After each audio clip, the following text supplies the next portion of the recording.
taking the time to speak with us today. It's It fine. means a lot that you're prepared to answer our questions regarding your experience with Death Row.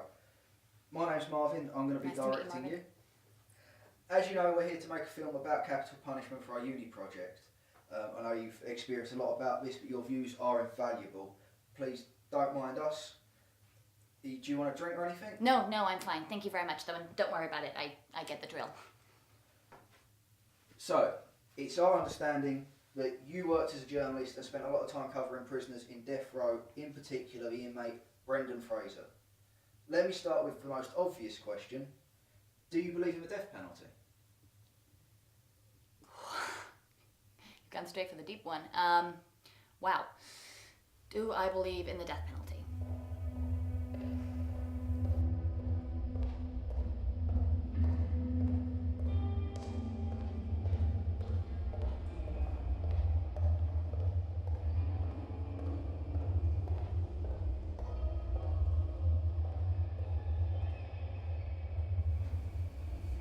Good morning, Brandon.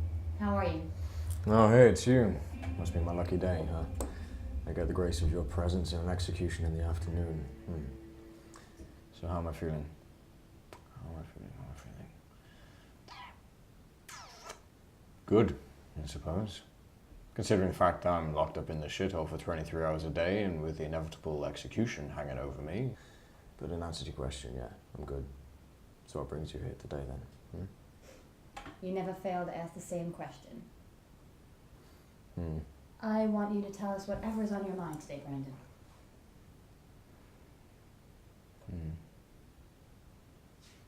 Okay.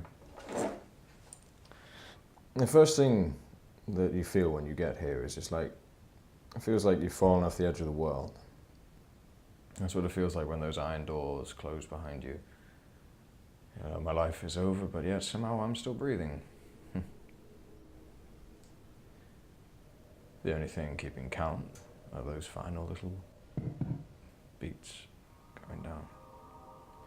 And things in here now just start mimicking my childhood of Solarity, you know, just like the rusty toilet bowl, the glare of the sunshine on my face.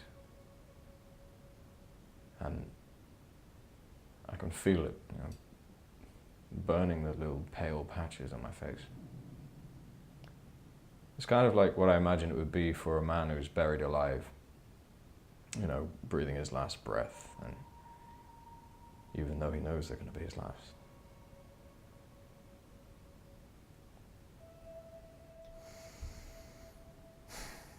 What was it like when you first got here?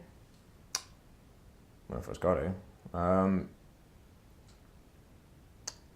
was alright. It was a learning curve more than anything. One of the first things you learn to appreciate is how truly special just the small things are. Like a simple little letter, a 10-minute conversation, smoking a cigarette. But those things are hard to come by now, and you get the saving grace of just 1 hour a day outside in the sunshine. And you get to really, truly savor just how beautiful the world is. And then you find that all the years pass you by and you learn how to say goodbye to really good friends you're making here.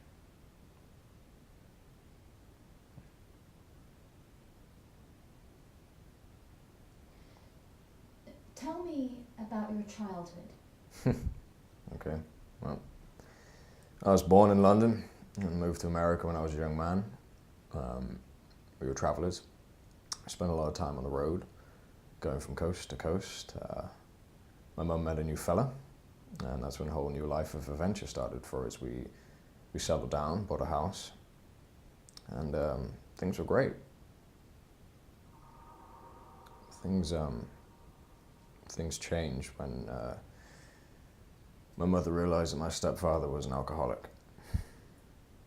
I wouldn't say I've had a happy life, not at all, but if I had to pick the happiest moment of it, it would be that summer because everything was just perfect. when I was 12, I'd go through all these stages of thinking about committing suicide. And I remember there was a time that I filled the bathtub completely full of water and just pictured myself submerging underneath it. You know, all I wanted was just a peaceful way out. But I don't blame him. I don't blame him at all for me being in here. Anyone who uses their crime as some sort of excuse or just some sort of trauma that they blame it on, like childhood abuse or anything, they're just kidding themselves. Because that's all it is at the end of the day, it's just an excuse.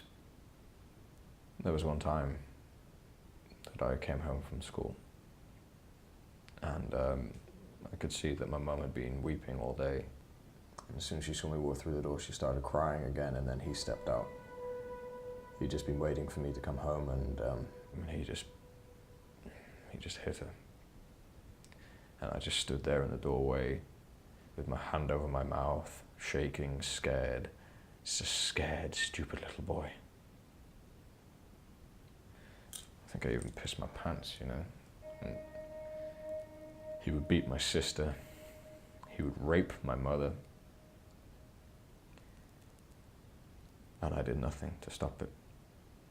I could have run and got help, but no, I just chose to run away instead. And I never came back. I read a few months later that my sister had killed herself. I could have saved her.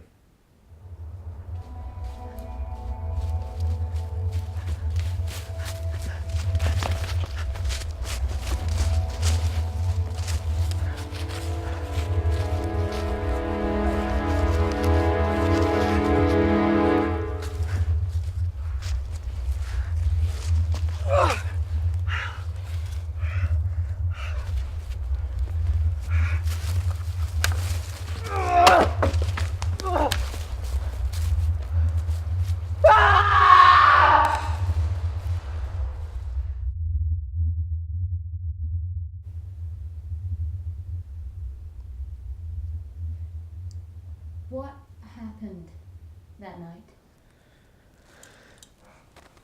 Well, I was walking home and I passed this block of apartments, and there was a guy moving in, and I couldn't fucking believe my eyes. It was him. It was my fucking stepfather. I never knew what happened to him after my sister killed herself, but there he was. And I just stood there, frozen. It was like my body went numb and something just took over me, possessed me. And the next thing I knew, I was standing in the stairwell of the apartment block with a pistol in my hand, just waiting for him.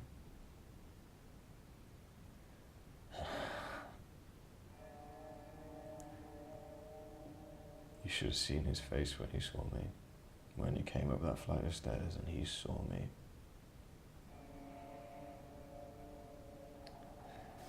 We just froze, both of us, staring at each other. He said, "Hello, Brennan. Fancy seeing you here. Now what you gonna do with that?" Everything that I wanted to tell him, everything I wanted to do, just left my mind. And he continued talking to me. He said, "Brandon, I'm sorry for what happened, please. Now, I know me saying sorry ain't gonna change what happened, but I got some money." and bang. The gun went off.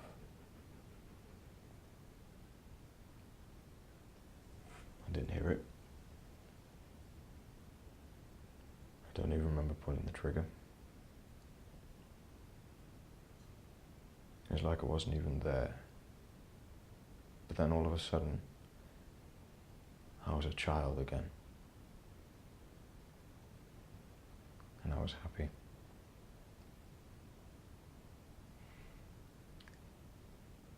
And he just fell.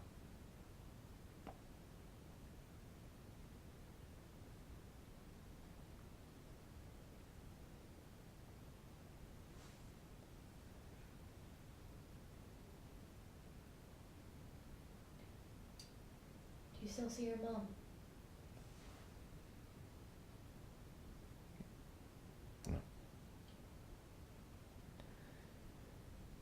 I'll see you today, though. I'm sure. I know that. In fact, I can't remember the last time I saw her, you know. It's funny, when you first get here, people tell you that you've got plenty of time. But honestly, I've never felt more limited. They told me what date my execution was going to be 6 weeks ago. And that is such a weird feeling, knowing the exact day and time that you're going to die. I wonder if the Lord will pity me. No, why would he? I mean, I could offer him all my love, beg him for forgiveness, but I don't deserve any of it. My sins are my own.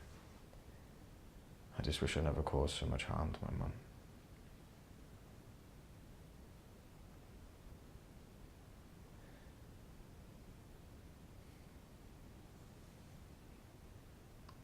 This is my last conversation. These are my last hours. I'm going to die today. I'm going to die today. Let me ask you something. Are you going to remember my face when all this is over? Huh? I'm not afraid of dying. I'm only afraid of the whole process. Afraid of saying goodbye to my mum. They'll ask me, do I have any last words? And I'll just say, I'm sorry. And then I'll look over at my mum and just see the disappointment in her face. And you know what? There's nothing more painful than that. Nothing. Then I'll speak to God and I'll say, I'm sorry for disrupting your world.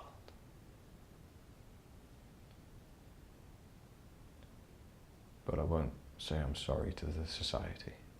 No. No, not to that society that stood idly by and watched as my stepfather beat the shit out of me, beat the shit out of my mum, beat the shit out of my sister, and was too cowardly to do anything about it. But oh no, they can point their little finger at me and say, kill him!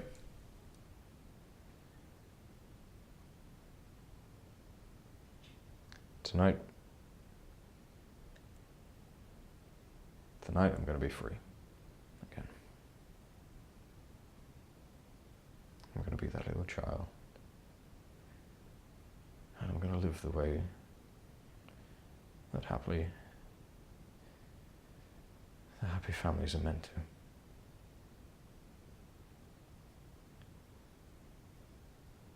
I love you, sis, and I'll see you soon.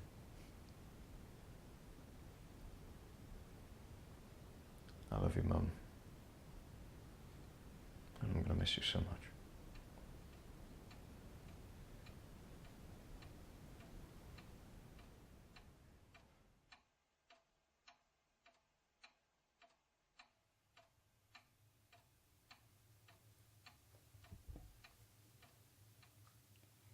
Brandon Fraser was a child who never grew up.